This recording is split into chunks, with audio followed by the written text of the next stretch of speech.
Hi everyone! Today's wild puzzle looks simple, but let's see if you can get it right before me. The puzzle is 8 couples have 8 children each. Each couple has 5 lions and each child has 3 tigers. And your task is to find what's the total number of animals they have.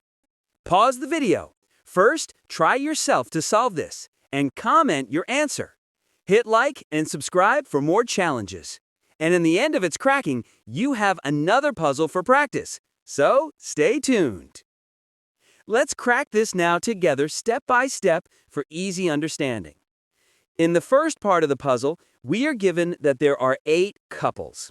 Now, the moment we hear couples, we know each couple has 2 people. But in this puzzle, we don't actually need the number of adults. What matters is what each couple owns. Each of these 8 couples has 5 lions. So to find the total number of lions, we multiply.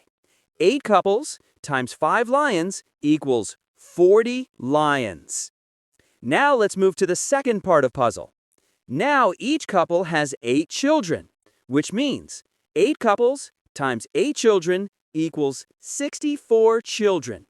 And every child owns 3 tigers. So now we calculate the total number of tigers. 64 children times 3 tigers equals 192 tigers. Now we have 2 types of animals.